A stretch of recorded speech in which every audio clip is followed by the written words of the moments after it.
Hi, Disruptors. Thank you for coming to our cybersecurity event.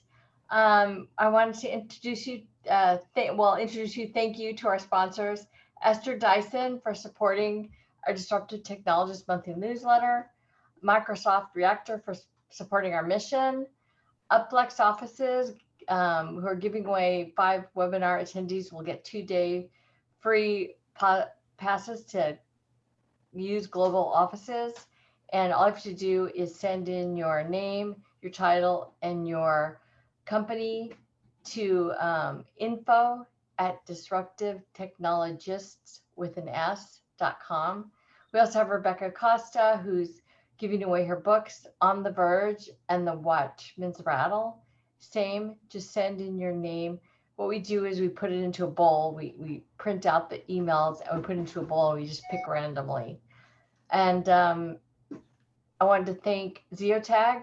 They're a video production company that tags your videos so that they give you a table of contents and you can then just screen to whatever area you want. So you don't have to watch the whole boring video.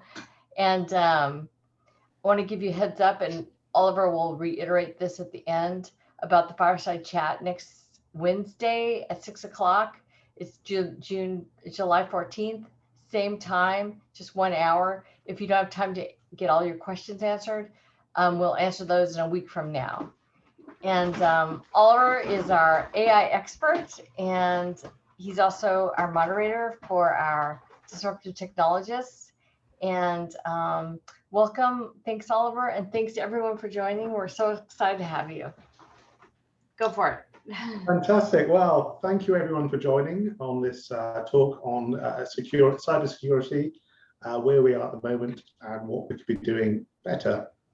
So there's a global cyber attack happening right now, so not all of our panelists can make it, but nonetheless, we have 2 fantastic speakers, which I'll introduce you to at the moment. So what's happening this year? We have enterprise security really failing to what it should be doing. US oil pipeline has been disrupted. The Irish ambulance service had to go offline. Schools are offline in New Zealand at the moment, and Swedish supermarkets are closed. So apologies to my brother there. 1,500 companies being attacked right now, this very second. And they're being attacked by a private Russian-speaking ransomware as a service company or organization called REvil. Rather uniquely, they have both a public relations department and a Wikipedia page.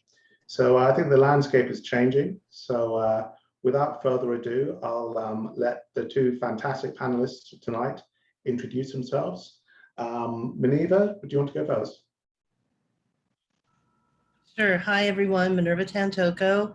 I've been a disruptive technologist since the 1980s. I started my first AI company in 1985. I've had a very long career in technology. I have 4 US patents in artificial intelligence. I've started 3 startups, and I've also been a CTO at Merrill Lynch and UBS, both here and in Asia Pac. Recently co-founded a digital commercial bank here in New York City, and currently working at the Commons Project, a nonprofit tech for good. We're currently focused on health data and helping economies reopen with privacy preserving health data sharing services. So really great to be here. Looking forward to our conversation. Cybersecurity is very top of mind, as Oliver pointed out. Fantastic. Imran. Hey, thank you for having me. Imran is my name. I am an electronics engineer and lucky enough to have attended Columbia University in the city of New York for my MBA. My background in technology and business is also built on top of a career in entrepreneurial efforts throughout my life. My claim to fame, at least last century, was that I am the father of the internet and internet email in Pakistan, as some call me, and I joke that unlike Al Gore, I am the father of the internet, at least in Pakistan. Since the last about 30 years, my partner and I own and run the .pk CCTLD. So if you're looking to buy Oliver.pk, you know who to call. But additionally, I also launched the credit card industry in Pakistan, which was no mean feat, considering it's an Islamic country that doesn't allow interest to be charged or paid. So try starting credit cards there. The reason I mention that is that I'm always driven by how can we use technology to make the world a better place for people around the world, not just for a select few as it was back in the 80s. And today, you know, we're here to discuss how to make it a more secure place for everybody. Thank you. So I thought I'd ask a simple question to begin with. Why cybersecurity? What led you to start in this field? Oliver, I hate to interrupt you, but Ryan joined us. Oh, fantastic, Ryan! Well done. Great Yeah. to have you here. Well, Ryan, do you want to jump in and give a quick introduction as well? Yes, absolutely. So sorry about being late there. Had some hiccups. But yeah, I'm kind of an oddity in the cybersecurity field. Don't really have an academic background at all, nor a technologist background. I served in the Army for the last 8 years, 10 years or so. And the whole time that I was in the Army, I was working for 3-letter agencies within operation centers and whatnot. And then my background academic wise is I have a bachelor's degree in youth ministry, which, you know, once again, kind of comes into where it's like, okay, how does this all work out? So my niche ended up being the kind of the psychology behind the persona of the hacker, right? And kind of knowing that how a person's mind works, kind of some of their idiosyncrasies, the things that might lead them to do the next step or try to backtrack. Well, if they're here, how did they get there? Those type of things. So it's kind of been an interesting ride, but cybersecurity is definitely a passion of mine. I've tried to utilize it to the best of possible purposes there. So fantastic. Well, let's carry on. And Ryan, I'll stick with you for a second, but this is for all three panelists. What's the very first moment you thought, cybersecurity is interesting, this could be for me? And what was the first thing you did? Okay, you want me to go first? Yeah, why not? Sure. So my biggest thing was being at a 3-letter agency in Hawaii. I walked into my newfound office and Army people sitting around, you know, so I asked them, what do they do? And they're like, nothing. So then I went and asked a couple other people, hey, what are we supposed to be doing? They're like, you'll figure it out. And then I finally sat down and realized, hey, I'm going to have to teach myself. So I went and asked somebody else once again, hey, how do I teach myself? And they're like, just pay attention. So it really became that crucial moment of, wow, I'm really going to have to teach myself this. And I really have access to some of the smartest people in the world to do it. So that was it. And other than that, I've been all ears. Fantastic. Minerva, what about you? Because you could have gone into AI, or do you think the two are complementary? They're definitely complementary. But when when I first started thinking about cybersecurity, it was around credit card fraud. And, you know, I got my very first credit card in my early 20s, and someone used it to rent a car in Oregon, a place I had not been at that time. And then, you know, as we started to move into e-commerce in the mid 90s to the late 90s, it became a real issue, right? Because now the concept of online commerce very much brought to the fore the notion of digital identity, digital fraud, and there was money to be made, you know. And so I was really baptized by the notion that there need to be secure payment rails and the ability to identify individuals online as far back as the early days of the web. And it's been a really fascinating trip. I neglected to mention that I was the first CTO of New York City from 2014 to 2016, and you know, so running the gamut from personal cybersecurity to sort of to the larger question of government system security, you know, is just an endless source of fascination. And you know, I think today with AI, the bad guys all have robots, right? So there are bad robots out there, and so we need the good robots to fight them off. Absolutely. Well, we'll definitely come back to your time as a CTO of New York City and also banking as well. I think there's a nice mix there for, you know, the city as a whole. Imran, you have a great story, but what was the very earliest time you thought cybersecurity was important? What was that first spark?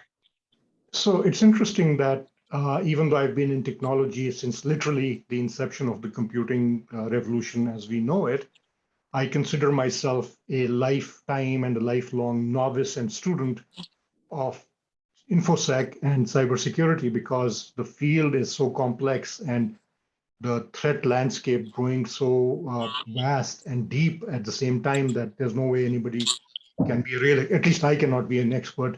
But the irony is that I found myself in the security realm even before the cyber piece had come in, because my partner and neighbor back then in Pakistan, in Lahore, Ashar, we actually created and sold the world's first antivirus software for PC called Zap. If you remember, there was something called the Brain virus that was the first PC virus. So we, and actually somebody who was a friend of ours in Lahore, so we ended up countering their work and doing the first antivirus. And so security was an element since then, because it really was almost like a ransomware attack.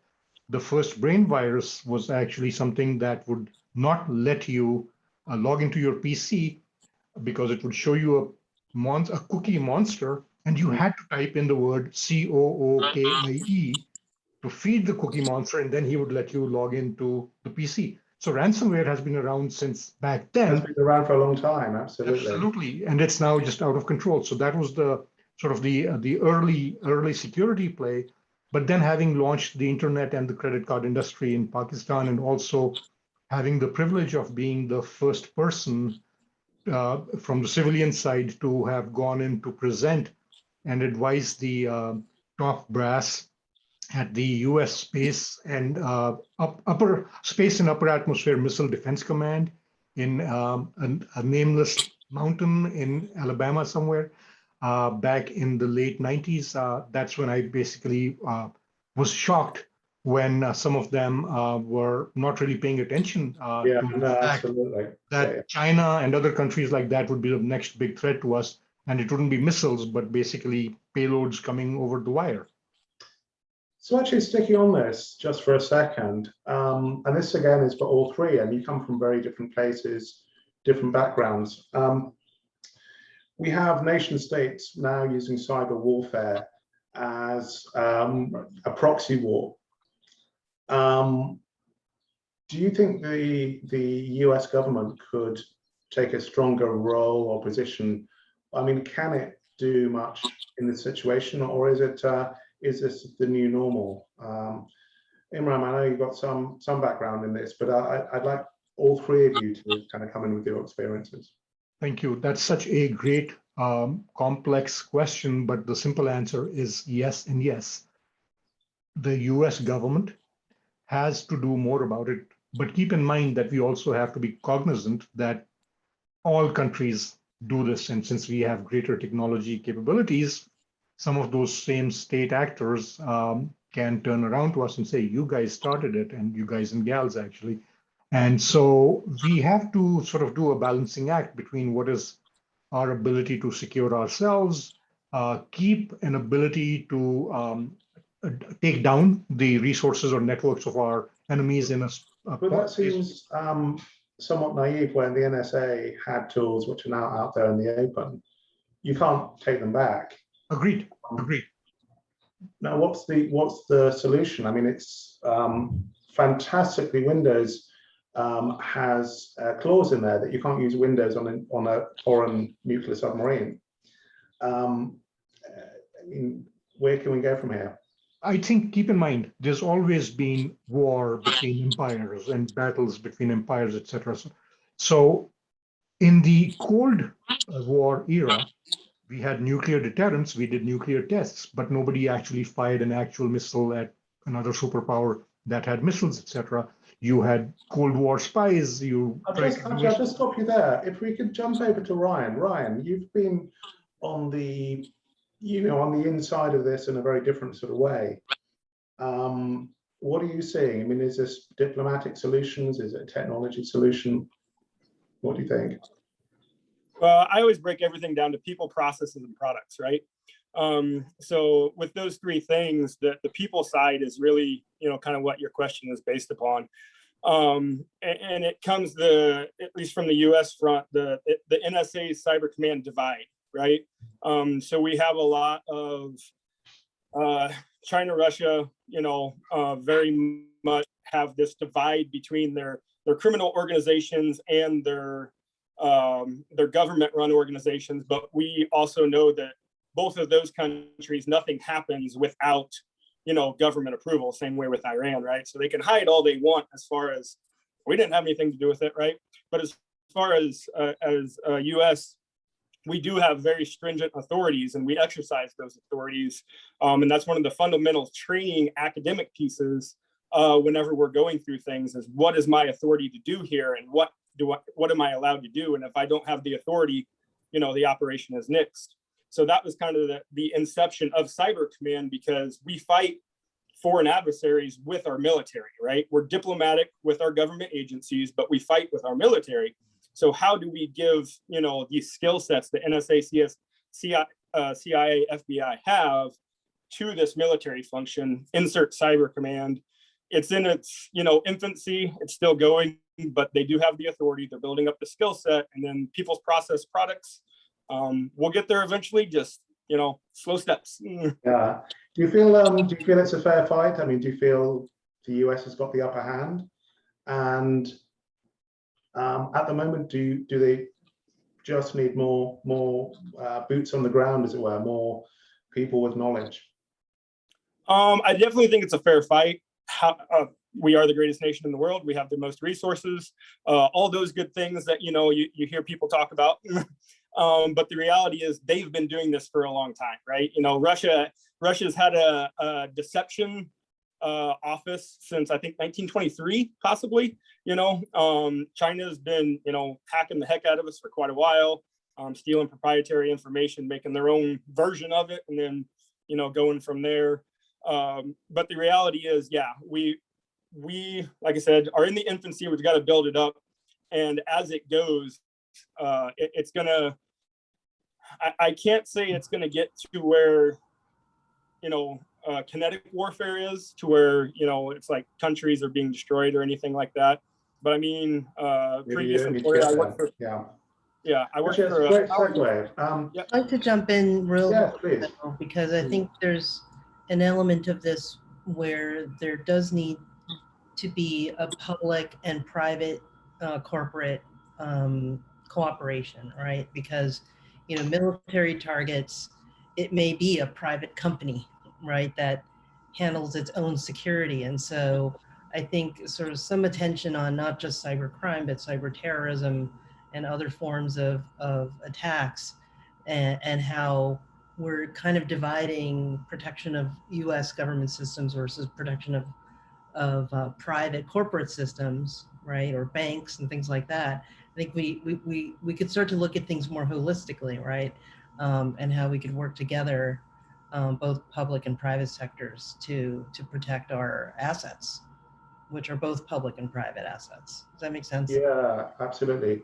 It seems like we're going from trust but verify to zero trust. Do you see that we might be moving towards an entirely private internet for this exact purpose? So you have something which is secure with good boundaries, or do you think that's never really going to happen? Well, I think there are some private infrastructures out there, right? They're meant to be closed messaging systems, and you know, and the bad guys have those too, right? And so that, which hinders surveillance and other kinds of things that you want to do. So it's a very tricky matter, but I do think that the notion of zero trust, given that, you know, the internet itself was designed to be open and fairly porous, you know, there needs to be another design that is, you know, security preserving and yet still interoperable, right? Now, you used to be CTO of New York City, which first is a fantastic job title, and the very first, which I think is fantastic. It looks like Eric Adams is most likely going to be the next mayor of New York. I mean, it's a strong projection. I think it's going to happen. What advice would you give him to make sure New York City, its infrastructure, its workings are more secure?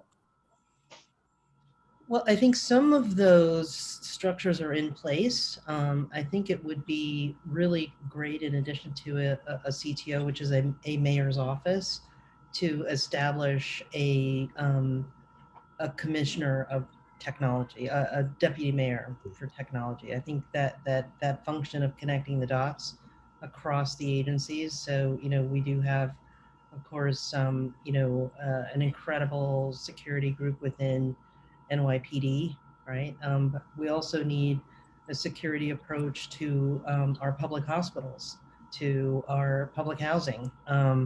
And so I think the notion that, you know, we need to protect all of our systems and assets holistically, it would be great to have, you know, a role there that is meant to connect the dots across a broader security strategy, not just protecting the, you know, the assets of the municipal government, but also protecting New Yorkers. Speaking of New Yorkers, we're now all working from home, and we have been for some time, over a year. We're working from home. What advice would you give both the individual and also those companies about how to have better, more robust security without driving yourself crazy? Well, I mean, I think my esteemed panelists would probably agree that working from home with bring your own device is probably a CISO's worst nightmare come true. There's hardly any way to know the security of the device that's being used, the network that's being used, and you know, people were forced to work from home, and you know, so much of the control that you have over your physical network and your physical building and space is just gone now.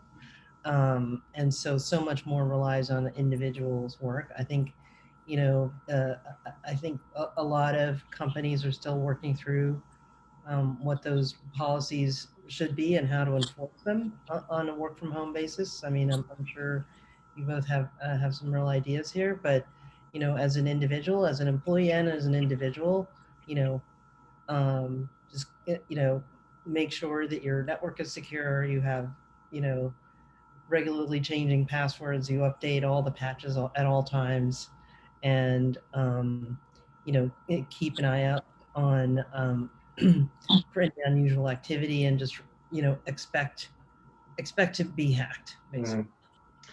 Imran, now Microsoft, obviously a huge organization. A lot of people have been working from home way before this, but you've got a big shift. What's Microsoft's advice? And actually, what do you do personally at home to keep yourself secure? That's that's a great question, Oliver, because technology companies in general, Microsoft in particular, and in my own case, all my sort of working life, I think I've only gone to an office 5 years of my working life. The rest has been, I have been able to work from home. The focus now is really about modern, secure, productive work from anywhere. and not just the home. So one of the things that ties this question to the one we were discussing earlier in terms of, for example, hardening the New York City infrastructure, et cetera, we're in a very complex time. The problem is, no matter how perfect, for example, the mayor and the office of the CTO in New York City make their infrastructure, it still does not ensure that New York City is safe. For example, the way our modern society operates, the telcos, the cell carriers, the internet providers, the self-driving cars, all the pieces of our modern life are built by companies and managed and monitored and controlled and even secured by different people in different organizations held to different standards and with different sort of psychological attitudes towards risk. That means you could still you could have a perfect city infrastructure and still be at a serious threat. That's why the role of the federal government. You mentioned something interesting, which is standards. That we have different standards, we have different approaches to security. Everything from the Sony idea of security, which is to put your passwords in a folder which says passwords, to things which are really quite robust. Do you think it's time for a industry-led new standards led by Microsoft and others? Or, you know, I'm kind of surprised this hasn't happened so far.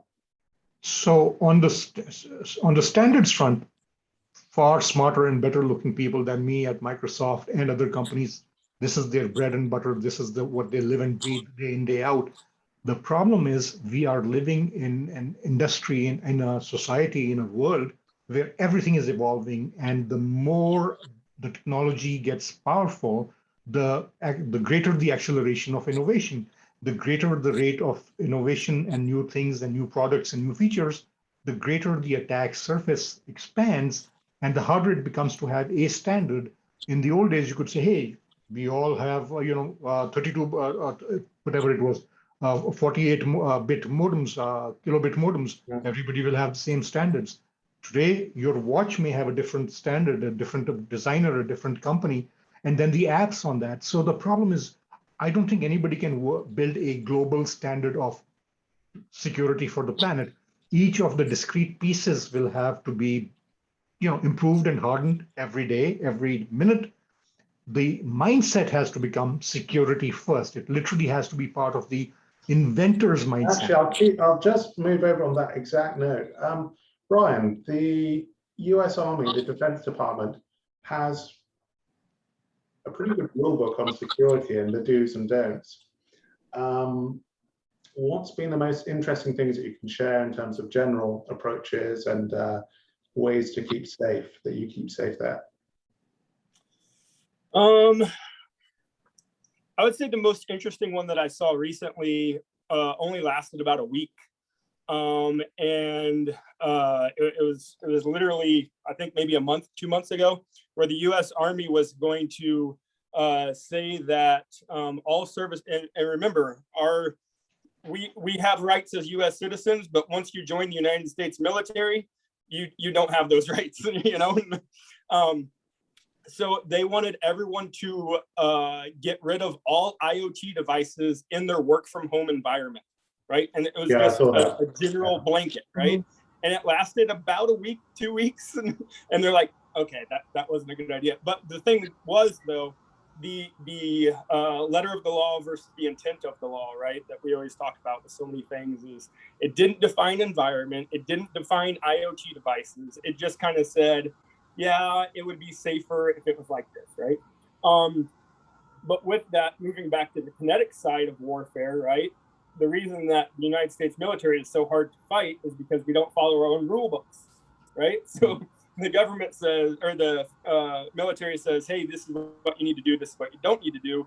And then we kind of follow we more follow the letter of the law rather than the spirit of the law. So with that in mind, going back to the original question, we all realize that, yeah, if we would eliminate the IoT device, we would all be safer. But then the thing that I've always kind of done in presentations and stuff is this spectrum of convenience versus security, right? And society pushes us towards the convenience. Connect this. one of my coworkers, he can look inside his refrigerator from the grocery store and see if he needs ketchup or not, right? Like, it's convenient, but is it secure, you know? And then you think about, well, I don't really care if a hacker looks inside my refrigerator, you know, granted. But then the security side, to where I think everybody as an individual really has to decide where they fall on that security convenience spectrum. And then they have to educate themselves through whatever medium they can to, you know, well, this is where I want to be on this spectrum. What does that actually mean to me in my personal life, my work from home environment, my IoT devices, right? So actually, so on that exact note, how outside of work, how many devices do you have? How paranoid are you? Or rather, how paranoid should we be? Yeah, so that's the other great question that I actually just, sorry, I had to swipe up on my phone. I just talked to somebody about this, right? Because I was raised, you know, cyber-wise inside three-letter agency. And now I'm working in a similar facet, but outside of that agency, to where, you know, I can talk to whoever I want about whatever I want. And, you know, it's all good to go there. And I was just talking to somebody a couple of days ago about this exact thing, where you have this built up paranoia of, you know, you do this, and some of it's paranoia, but some of it's legitimate security concerns. You know, it's like you have been approached by foreign adversaries, you have been, you know, followed by people, all those things. But then, you know, there is the extreme paranoia where it's like, is my thermostat watching me? You know? So my personal, I was very much, I still had a flip phone when I got out of the military and the agencies. I upgraded to an iPhone 5 circa 2019. And then all my buddies started making fun of me. The one with the refrigerator, he pulled up and he's like, I have 49 devices online at my house right now. I'm like, are you confident in those? And he was, you know, that was his personal, you know, he's like, yeah, I am 100% confident that those devices are secure, and I or my family are the only ones, you know. That's the authentication piece, to where, you know, and I was like, I'm not secure in that, in myself, because, you know, working inside those agencies, you are a huge team, and a lot of that stuff is taken care of for you, you know. Yeah. So it's like, am I comfortable enough to set my own system up?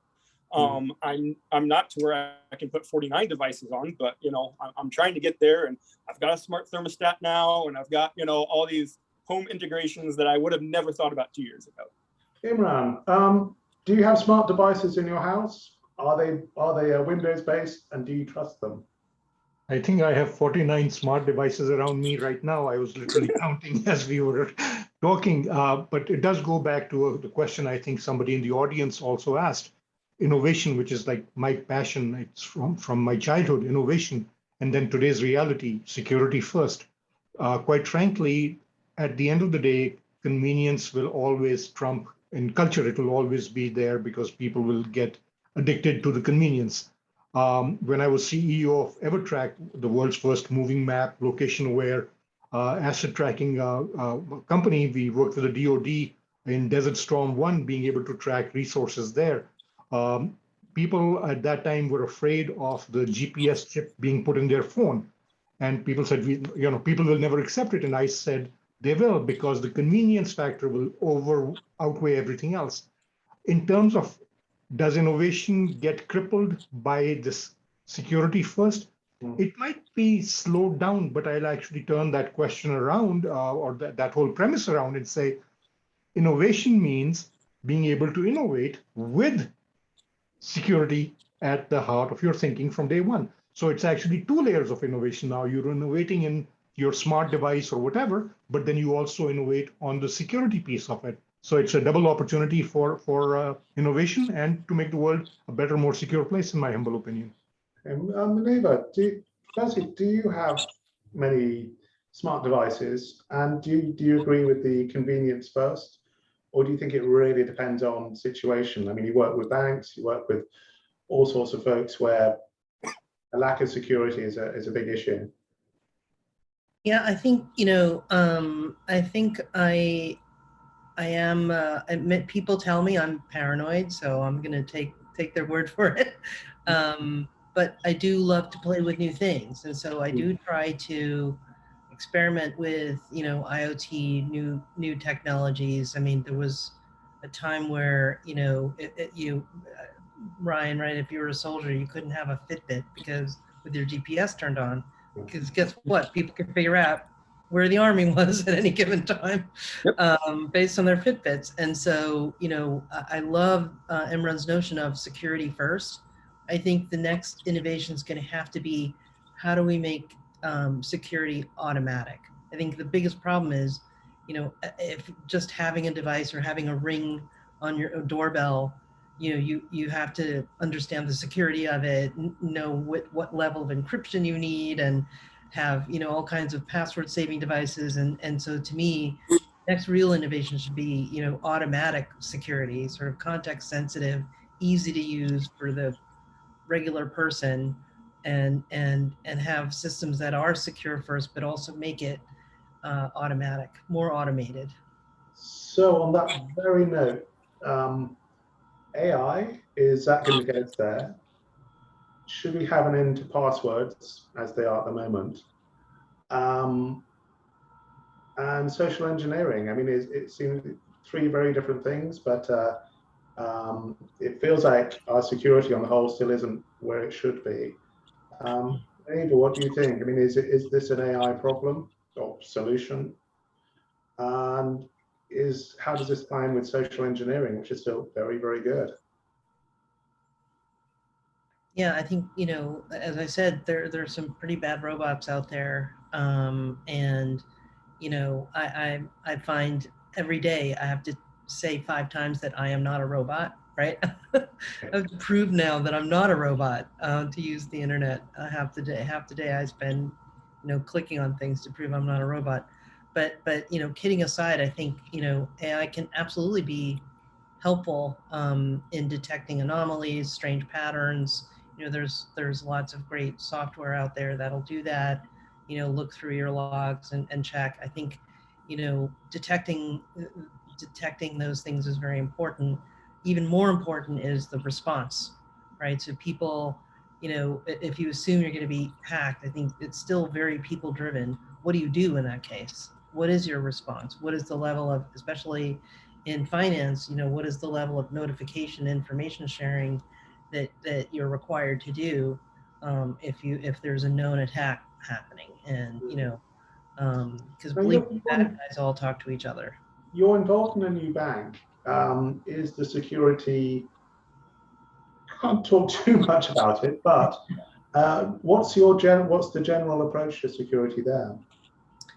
Well, we did take a security first approach, because it would be based on your phone, and I think that was a key. It has to constantly be updated. So for example, one level of security won't be any good in a year or two, maybe, and those cycles are shortening even now as we speak. And so I think absolutely take a security first design when you have a brand new slate and you can create something from scratch. It was a unique opportunity to do that and see how that worked out. It did include, a kind of biometric passwordless approach with multiple factors built in, and it was context sensitive based on what you want to do. If you're just looking up your balance, that's one level. If you're wiring money, that's a different level, right? So you can think about things in a layered way when you have the luxury of building from scratch. When we put the Link NYC kiosks on the street, that was one of the first instances of free Wi-Fi with encryption, end-to-end encryption built in. You would create an individual token that was based on factors you decide, and those could not be tagged back to you as an individual. So it did preserve privacy and security at the same time. So when you have the opportunity to do things from scratch, it's certainly an opportunity to design them in a better way. Oliver, we have a couple of questions from the audience. Maybe just take a little break and address them. One is from Paolo Vaca. To all the panelists, thoughts around the balance between security and innovation. Organizations want to be able to drive innovation. However, sometimes security first in some organizations cause innovation throttling. I don't know, what that means, but does anyone want to address that? I think that's the one I addressed as it had popped onto the screen. So I think the follow-up comment was to that, I thought so. But I'm sure others have something else to add. And the other one was from Esther Dyson. It seems to me that one standard around security should be liability for damages, which would give people, companies, an incentive to care. If they don't, their insurance companies will make them care. Look at what happened around fire with fire codes and liability, and insurance companies are looking at prevention versus just risk sharing. And she asked, comments, please. So actually, I might expand on the question and just shape it a little bit. Companies at the moment are not being penalized particularly for security breaches. Is it time for insurance companies to lead the way and say, look, if you don't have good security, your premium is going to go up an awful lot? Do you think that could be a way of readdressing the market as we are at the moment? Can I take that one? Yes, please. All right. Yeah. So it's kind of your question and their question combined into the aspect of hands-on cybersecurity operations, right? And the problems with auditing, the problems with pen testing, the problems with vulnerability assessments is the fact that it's all about a moment in time, right? And that moment moves so quickly, whereas, you know, depending on the organization, depending on their actual, exposure, it could be completely massive to where, you know, they may start the pen test, vulnerability test, audit, whatever, one day, and it may be a month and a half before you finish the whole thing, to where you've got 5 different patch cycles in there. You've started new programs. You may have, done a merger and acquisition in that time frame, and all these things. And if we start to put either penalties or insurance premiums, so proactive or reactive, whichever one you want to do, on a moment in time, well, then we're just going to prepare for that moment in time, right? And then the reality is, it comes down to, hey, the auditor's coming, get everything lined up, and it's just going to end up like that, to where one of my buddies, he has in a signature block, hey, the hacker only has to be right once, right? So they're also just a moment in time, but their moment in time is so much faster, and it's deterministic, right? So ransomware, you guys have probably all seen it, the aspect of most of the time the hacker stays in the environment for 180 days before he actually triggers it, right? Yeah. And the reason isn't so they can propagate. The reason is so they can find out what's of value to the company, right? Because what's of value to me as a hacker may be drastically different what's of value to the actual company themselves, right? So they're looking for things that aren't of value to them. They're looking for things that are of value to the actual company. So we can say, hey, we saw all your traffic go by for 6 months. We found out what was the most important thing to you, and now we have it. So how much do you pay for it? So I'm going to ask the thorny question, which is, how do we incentivize companies to improve security, or is it going to be market-led? So my personal opinion on this, and I say it's personal because it's not necessarily supported by data, it's supported more from the aspect of reading people, right? And it's not so much that people don't take security seriously. There are some bad people out there that are like, hey, that just costs too much, I don't care. They can, have the crown jewels, right? Doesn't matter to me. But I really feel like it's a disconnect between the operational and the person asking the question, whether that be the executive, whether it be the board member, whether that be the auditor, to where we have this old school mindset to where we've got that under control. It's like, hey, what about this? We've got that under control. And that may be true, but you're not giving them a realistic picture of what it is that they're asking about, right? So the example being, hey, I heard about, solar winds or Kaseya. I heard about these things. What can you tell me about it in our environment, right? And it's like, we got it under control. Well, okay, we got it under control, but what is the actual realistic picture within our environment? So I think that mindset, that old school mindset, needs to be removed, and we have trust within one another as both leadership and subordinate, and we have this honest to goodness transparency within our company, so that those people up at the top that are those decision makers and those policy makers have a realistic vision versus, we got it under control. And it's like, I think it's a combination of these audits as well as, the controls and processes in place that are ongoing, right? And so, well, you're auditing in time, but you want to have an established set of access controls, access reviews that are continuous, the vigilance on the part of not just the security ops team, but the individual employees themselves, and frankly, a security culture, right, to sort of put people into it. I think that may be, the most important shift is to change a company culture to have a more security focus in every employee. If I may. Yeah, please. Full disclosure, my day job is with Microsoft, but I don't speak on behalf of Microsoft. This is my personal opinion. Obviously, there are regulations in place. There are liabilities that companies and others undertake when they do business.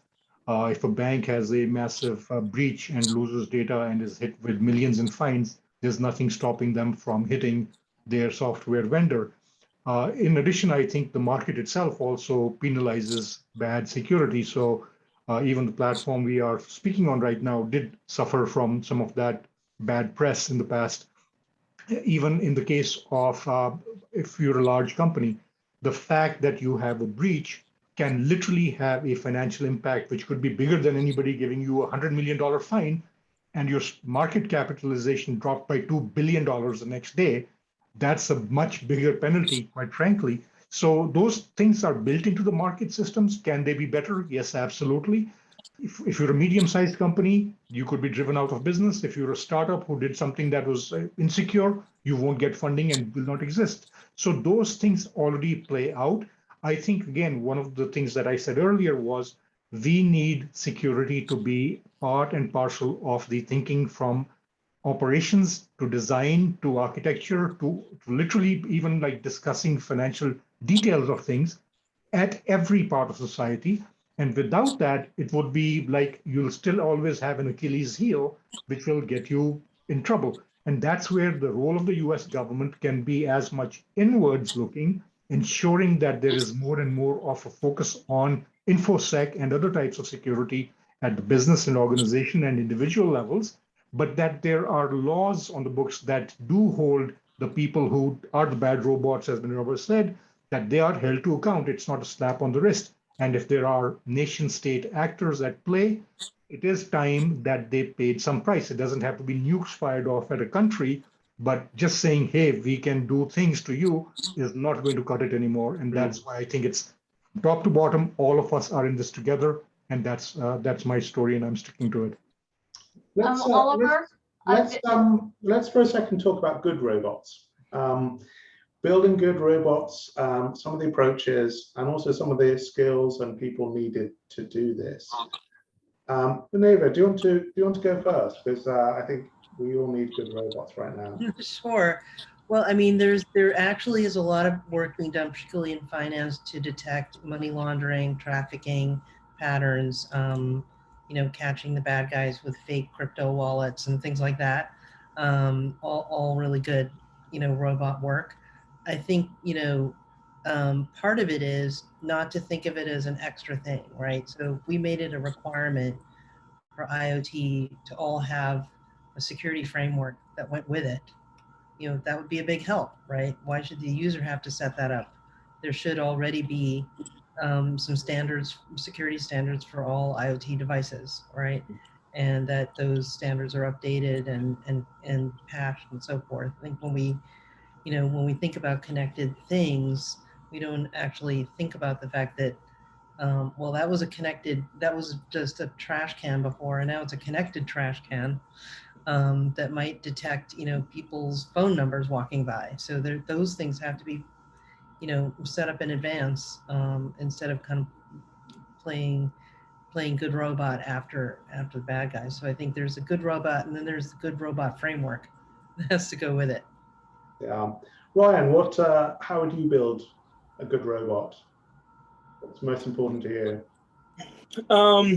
I would definitely say anything starting with the security mindset, right? Because the aspect of bolting on security never works holistically, right? But kind of to echo a little bit of what Minerva said, it just kind of made me think of, like I said, I worked for a power company before my current position, and some of the public libraries that were utilized, that the public library would be in the code base, right? Would end up with some type of configuration issue. And some of these, when you think about power utilities, a lot of those were kind of the original IoT devices, because you can't travel the hundreds of miles to go, fix your SCADA system out in the middle of nowhere.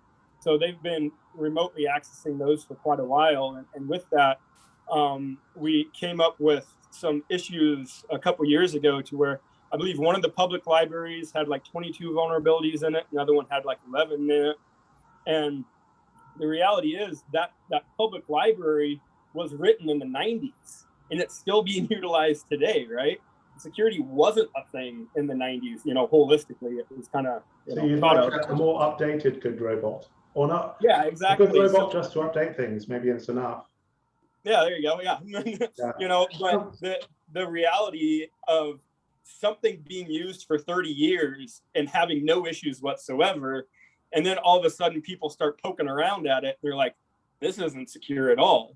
But even the company that created it didn't exist, but they didn't have any accountability to like even who was using it or anything. It was completely just this wide open door of, yep, we have no idea, right? So no matter what it is you build, building with that security first mindset to, future proof it more than anything. Imran, I'll ask you almost the same question, and you can use this as a recruitment pitch for Microsoft.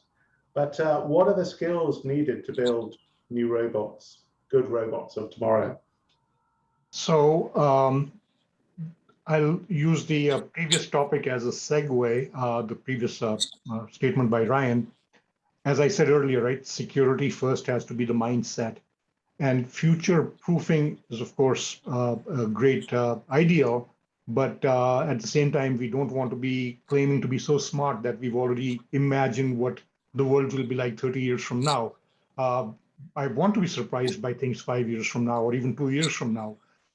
And at the same time, we can aspire to be a more, wonderful union and a greater society and a greater world. But at the same time, we're not living in utopia. So there is never going to be a time or a place where everything is going to be perfect, where cars will not have accidents, people will not do something stupid, and bad actors or bad robots will not jump in. We'll have to ensure that we also understand what we have to give up for that aspiration of perfect security.